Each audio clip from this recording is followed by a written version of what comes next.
ओम अस्य आदित्य हृदय स्त्रोत अगस्त्य ऋषि अनुष्टुप छंद आदित्य हृदय भूतो भगवान ब्रह्म देवता निरस्ता शेष विघ्नता ब्रह्म विद्या सिद्धो सर्वत्र जय सिद्धो जय विनियोगा। ओम सूर्याय देवाय नमः। ओम गणेश आदित्याय नमः। आज आपकी राशि है तुला राशि, जिसके स्वामी होते हैं शुक्र। और जो आज हमारा सब्जेक्ट है, आज हमारा सब्जेक्ट है सूर्य। सूर्य आपके 16 जुलाई से आ गए हैं कहाँ पर, आपकी कर्क राशि में।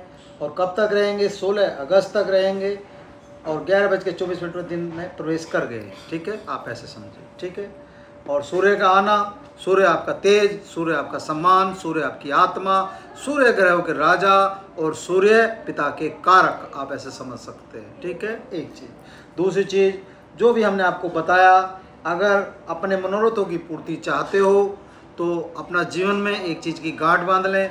और ख़ासकर जो इस समय चल रहा है, सूर्य भगवान आए हैं, सूर्य देव आए हैं, तो आपके जीवन में अगर अपना प्रकाश करना चाहते हो, प्रकाश में जीवन चाहते हो, जीवन में उजाला ही उजाला चाहते हो, तो कोशिश करें आदित्य हृदय स्त्रोत का पाठ करें। जीवन में जो भी कोई ख्वाहिश है आपकी, जो जायज़ ख्वाहिश है आपकी, जो मतलब जिस चीज़ के लिए आप डिजर्व करते हैं, आप ऐसे समझ सकते हैं। हम आपको इस बात की गारंटी दे सकते हैं और आप इस बात को मतलब निभा के देख सकते हैं। एक हफ्ते ही आप करके देख लें, आपको चेंजेस अपने आप समझ में आ जाएंगे। कोई भी विद्यार्थीगण है जो इस समय पेपर दे रहा है, किसी भी चीज़ का एग्ज़ाम दे रहा है, कोई भी चीज़ से परेशान है, वो इस चीज़ को करके देख ले। कोई भी आदमी जो नौकरी के लिए प्रयास कर रहा है, वो इस चीज़ को करके देख ले। कोई अपने प्रमोशन के लिए चाहता है, वो इस चीज़ को करके देख ले। और जीवन में जो अपने मनोरथों की कोई भी पूर्ति करना चाहता है, वो भी इस चीज़ को करके देख ले।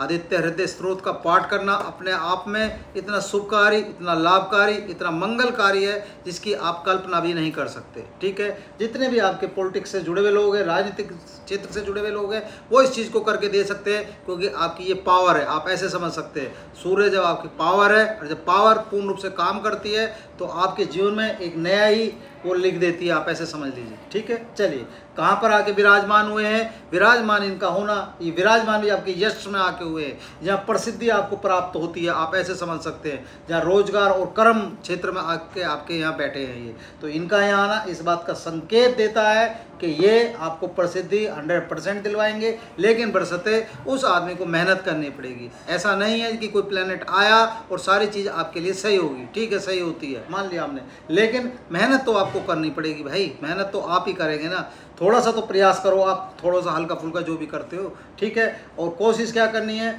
आपको, सूर्य मतलब ये इस समय जो ध्यान रखना है, अपने जितने भी आपके मतलब आपको ध्यान रखना है, जो भी लोग हैं आपकी इस कुंडली के जातक हैं, उस जातक को विशेष ध्यान रखना है। उसे क्या सबको ध्यान रखना है इस समय, क्योंकि सूर्य आए हुए हैं और सूर्य पिता के कारक होते हैं।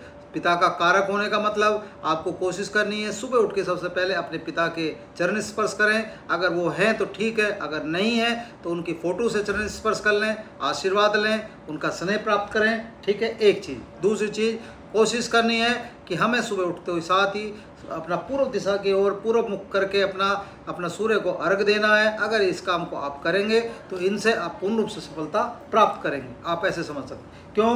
क्योंकि ये आपके प्रसिद्धि के क्षेत्र में है, आपको जीवन में कहीं ना कहीं प्रसिद्ध करा के, ये समझ लीजिए ये पाठ जो इस समय महीना आपको मिला है, एक महीना, अगर आप प्रयास करेंगे तो इसी महीने आपको प्रयास मिल जाएगा, आप 100% सफल हो जाओगे, आप ऐसे मान लीजिए। ठीक है, चलिए बात कर लेते हैं उनकी दृष्टि की। जो 7वीं दृष्टि उनकी पड़ रही है, 7वीं दृष्टि कहाँ पर पड़ रही है? 7वीं दृष्टि उनके बिल्कुल सामने पड़ रही है। और जो भाव आपकी माता का भी भाव होता है, आप ऐसे लगा सकते हैं आपकी इन्वेस्टमेंट का भी भाव होता है। और जितने भी हमारे भौतिक सुख होते हैं, पारिवारिक सुख होते हैं, पत्नी के सुख होते हैं, आपके मान सम्मान की चीज़ें होती हैं, आपकी लग्जरियस की चीज़ें होती है, गाड़ी होती है, मकान होती है, दुकान होती है, इन्वेस्टमेंट होती है, वो सारे सुख हमें यहीं से प्राप्त होते हैं। और यहाँ कौन विराजमान है?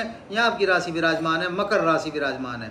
मकर राशि के स्वामी कौन होते हैं? शनिदेव होते हैं, जो कर्म के और न्याय के देवता हैं। अगर आप कर्म करोगे, मेहनत करोगे, तो ऐसा हो ही नहीं सकता कि ये आपको फल ना दें या पूर्ण रूप से आपका साथ ना दें। इस बात की हम आपको गारंटी दे सकते हैं, एक चीज़। दूसरी चीज़, क्योंकि ये इनके मित्र भी हैं, आप ऐसे भी समझ सकते हैं। ठीक है। तो ये भी आपको इसका फ़ायदा मिलेगा। तो क्या होगा, अब ऐसे में अगर आप मेहनत करोगे, और शनि को हम लोहे से भी देखते हैं, आप ऐसे भी समझ सकते हैं। तो कोई भी इन्वेस्टमेंट है आपकी, चाहे कोई भी ज़रूरत है आपकी, या गाड़ी या मकान दुकान जो भी है, सब चीज़ों में लोहा लगता है, आप ऐसे समझ सकते हो। तो यहाँ आपको उन चीज़ों की प्राप्ति होगी, आप ऐसे मान लें, ठीक है। चलिए बात कर लेते हैं आपके पराक्रम क्षेत्र की। पराक्रम क्षेत्र में भी जो राशि विराजमान है, वो भी राशि इनकी अपनी विराजमान है, आप ऐसे मान सकते हैं। कैसे अपनी? धनु राशि विराजमान है, जिसके स्वामी होते हैं गुरु बृहस्पति, और गुरु बृहस्पति भी इनके मित्र हो गए, आप ऐसे समझ सकते हैं। तो गुरु बृहस्पति का भी पूर्ण रूप से साथ मिलेगा, ठीक है, आप ऐसे समझे। तो गुरु बृहस्पति क्या है? गुरु बृहस्पति भी आपके क्या है? आपके घर धन। गुरु से हम किसको देखते हैं? धन को देखते हैं, शिक्षा को देखते हैं, और बहुत सारी चीज़ें हैं जो हम गुरु से देखते हैं। तो यहाँ भी इनका आपको पूर्ण रूप से प्राप्त होगा।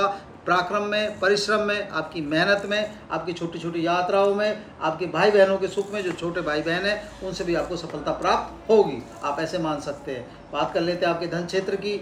द्वितीय भाव की, द्वितीय भाव में जो राशि विराजमान है वो वृश्चिक राशि विराजमान है, जिसके स्वामी होते हैं मंगल।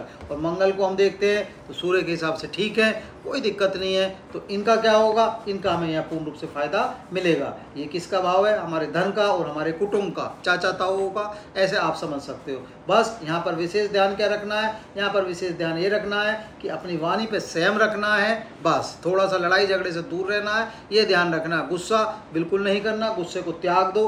क्यों? यहाँ भी ये क्या, वृश्चिक क्या है, मतलब मंगल क्या है? मंगल भी आप समझ सकते हैं, मंगल आपके सेनापति हो गए। तो यहाँ भी आप लाल लाल हो गए, और सूर्य की लालिमा भी लाल होती है, आप ऐसे समझ सकते हैं। तो बस अपने जो तेज को अपना संभाल के रखना है, अपने वेग को संभाल के रखना है, अपनी वाणी को संयम बरत के चलना है, ना कि अननेसेसरी मतलब चलना है, ठीक है। इस चीज़ का ध्यान रखें आप, तो यहाँ आपको इसका फ़ायदा होगा।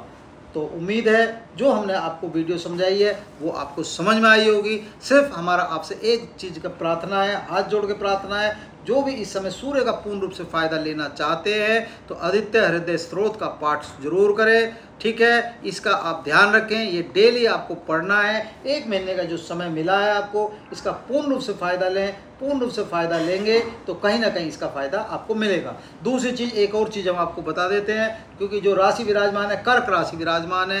कर्क के स्वामी जो होते हैं आपके कौन होते हैं? चंद्रमा होते हैं। और चंद्रमा की जो स्थिति होती है वो मन की स्थिति होती है, आप ऐसे समझ सकते हैं। चंद्रमा ज़्यादातर हर आदमी का कहीं ना कहीं दिक्कत देता है, तो उसे सही करने के लिए आपको क्या करना है?